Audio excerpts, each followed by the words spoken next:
Welcome back, everyone, to the Deep Dive.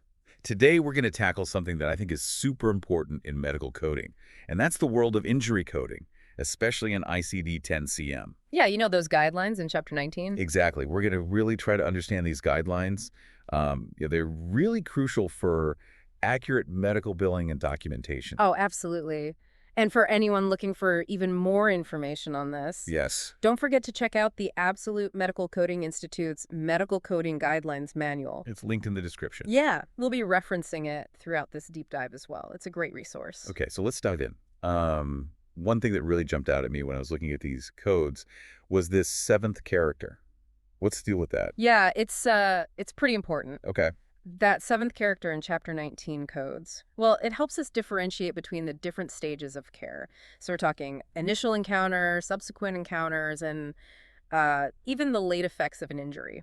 So, okay, imagine someone comes in, they've got a sprained ankle, we go to the ER, get x-rays, maybe a splint. Is that an initial encounter? Yeah, absolutely. And you'd use the seventh character, A, to show that. Okay, got it.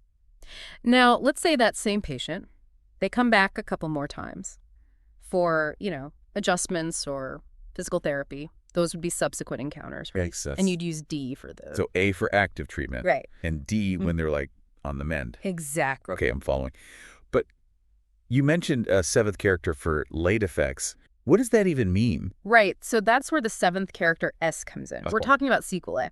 Basically, conditions that are a direct result of an earlier injury.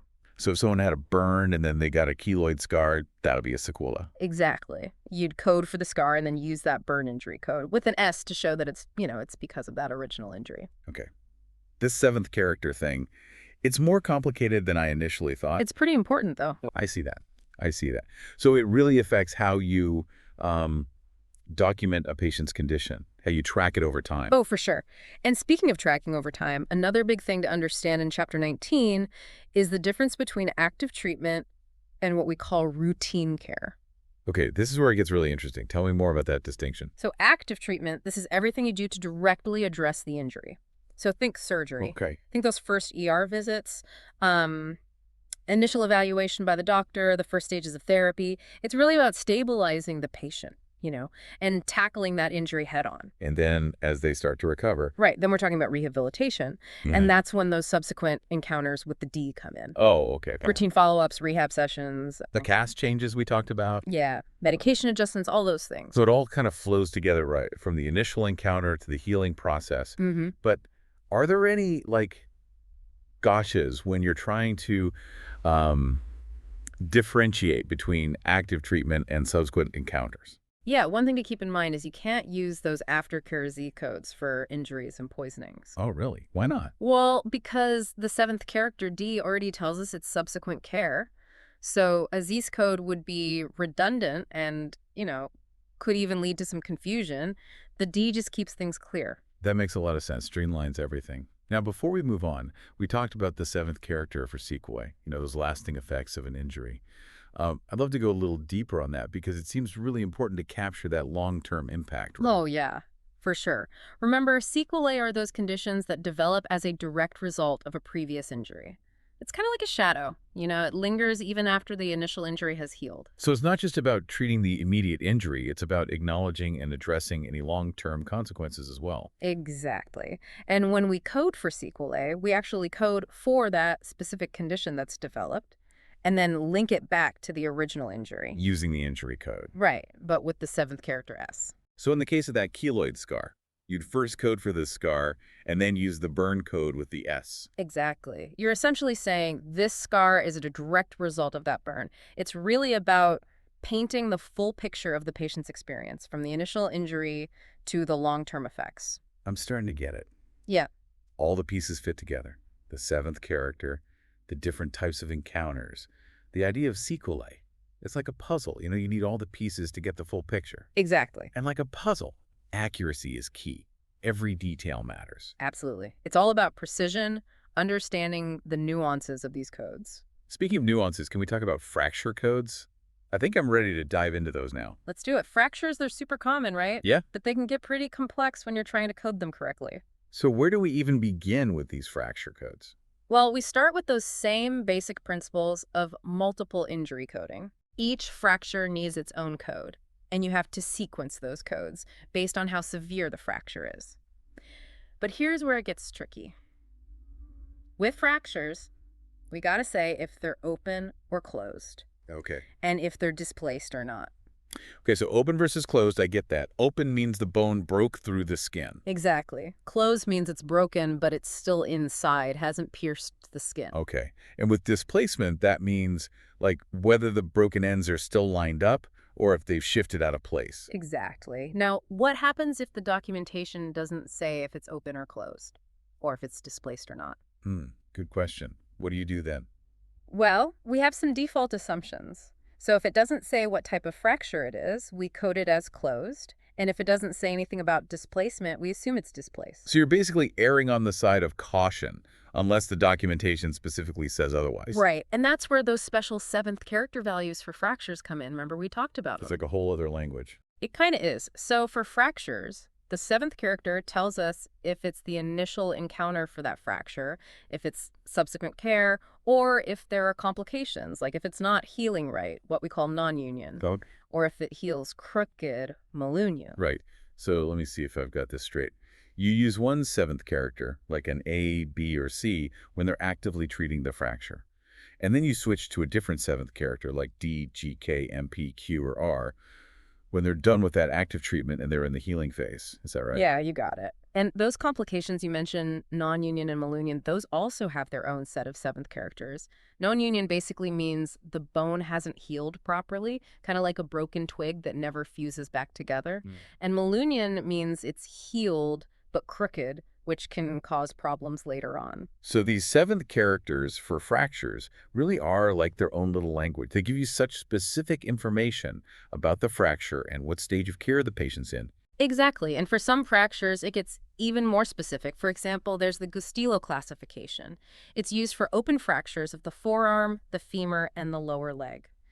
This system, it basically puts those open fractures into different categories based on how bad the soft tissue damage is, how contaminated the wound is, and how stable the fracture is.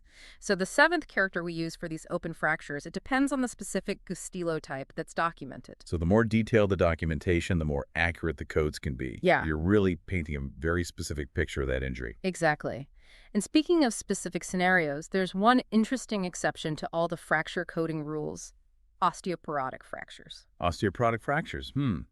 What makes them so different? Well, they're caused by weakened bones because of osteoporosis. It's not from some direct trauma. Okay. So even if there's a little trauma that seems to cause it, like a fall from just standing height, we don't code it as a traumatic fracture. Oh, interesting. So how do you code them? We use a code from category M80. It's specifically for osteoporosis with a current pathological fracture. It's how we show that it's different from those fractures caused by strong external forces. It really comes down to understanding what caused the fracture and picking the code that reflects that. Wow, this is fascinating. It really shows how important every little detail is when it comes to injury coding. It's not just about picking a code, it's about thinking about all the factors and choosing the code that tells the patient's story. You got it. It's a process that takes both knowledge and, critical thinking. So speaking of knowledge, what are some of the main takeaways our listeners should keep in mind when they're working with injury coding in ICD-10-CM? Well, I think one of the most important things is to remember the importance of that seventh character. Right. It's really crucial for telling those initial encounters, subsequent encounters, and sequelae apart. Right. It's A for initial encounter, D for subsequent encounter, and S for sequelae. And then, of course, all those fracture-specific seventh characters add another layer of complexity. Yeah, you got to keep those straight.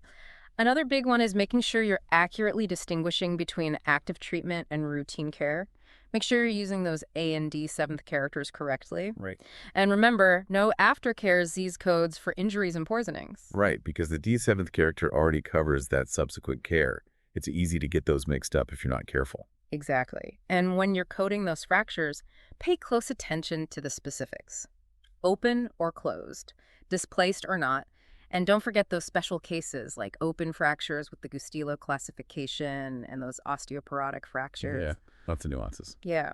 So with all those factors to consider, how crucial would you say the documentation provided by physicians is? Oh, accurate and detailed documentation is absolutely essential. The more information you have, the better you can code. And if you're ever in doubt, don't hesitate to look at those official coding guidelines or ask an experienced coder for advice. Those guidelines are like your roadmap, and experienced coders can be great navigators.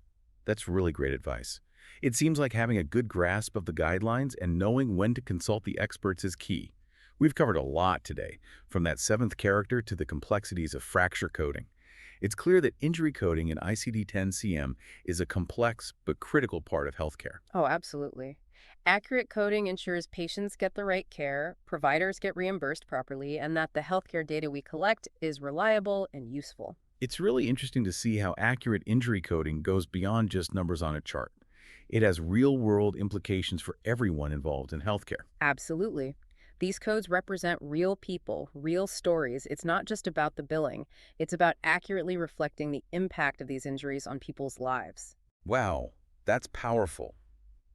It makes you realize how important these codes are and the responsibility that comes with using them correctly. Right. As coders, you have to be knowledgeable, meticulous, and always striving for accuracy. We're dealing with sensitive information, stuff that affects people's lives. Well, this deep dive has certainly been eye-opening for me.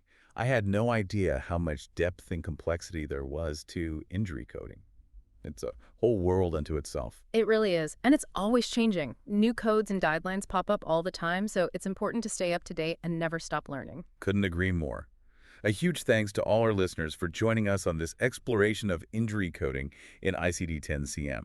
I hope you found it informative and maybe even a little inspiring. Absolutely. And if you've got any questions or thoughts you'd like to share, please don't hesitate. We love hearing from our listeners and keeping this conversation going. So until next time, keep those brains buzzing. And remember, knowledge is power. You know, it's a lot like any specialized field. Coding's got its own lingo.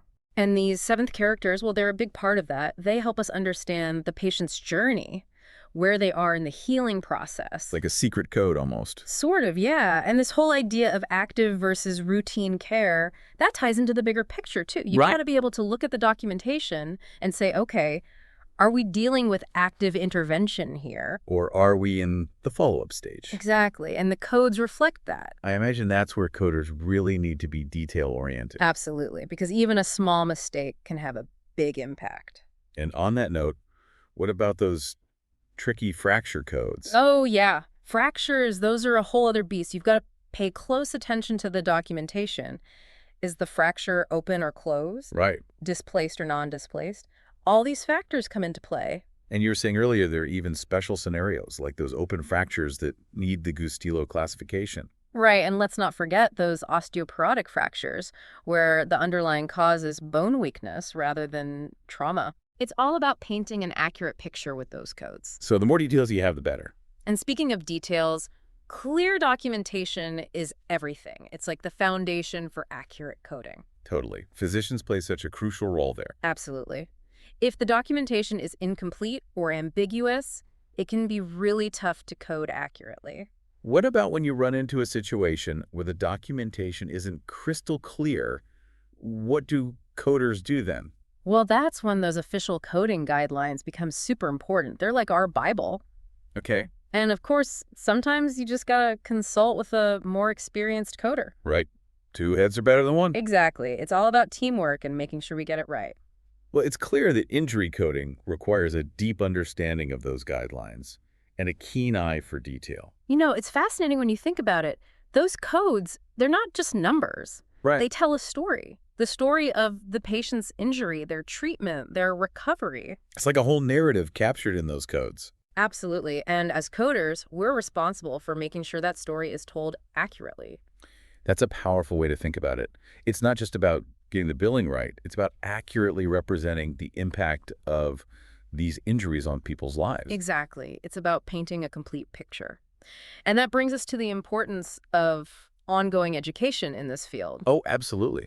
Because coding is always evolving, right? All the time. New codes, new guidelines, new technologies. So how can coders stay on top of all those changes? Well, there are some great resources out there, like those professional organizations you mentioned earlier. Like the American Health Information Management Association, AHIMA, and the American Academy of Professional Coders, the AAPC. Yep, those are the big ones. They offer certifications, training programs, webinars, all sorts of things. Really valuable stuff. I imagine it takes a lot of dedication to keep learning and growing in this profession. It definitely does. But it's worth it. Because at the end of the day, accurate coding is essential for good patient care. And that's what it's all about. I couldn't agree more. And on that note, we'll take a quick break and be back in a jiffy to wrap things up and explore some final thoughts on this fascinating topic of injury coding. Stay with us.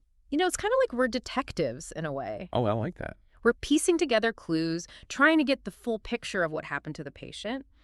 And those codes, they're the language we use to tell that story. To paint that picture, right, and make sure it's accurate. Exactly. Because every detail matters. It's been really eye-opening for me to learn all this. Yeah, it's a complex system. But it's so important. It really is. Because when those codes are right, it helps ensure that patients get the proper care. And that providers are reimbursed fairly. Right, and that all the data we collect, it's accurate and reliable, it all ties together. It's amazing how much those codes can impact healthcare. It's like a ripple effect. Well, I think we've covered just about everything we wanted to about injury coding and ICD-10-CM. Yeah. I really appreciate you taking the time to break all of this down for us. It's been my pleasure. A huge thanks to all our listeners for joining us on this deep dive. I hope you've learned something new and maybe even gained a new appreciation for the hard work that coders do. Absolutely. And remember, if you've got any questions or thoughts you'd like to share, don't be shy. We love hearing from you. Reach out to us through the links in the show notes. Until next time, keep those brains buzzing, and remember, knowledge is power.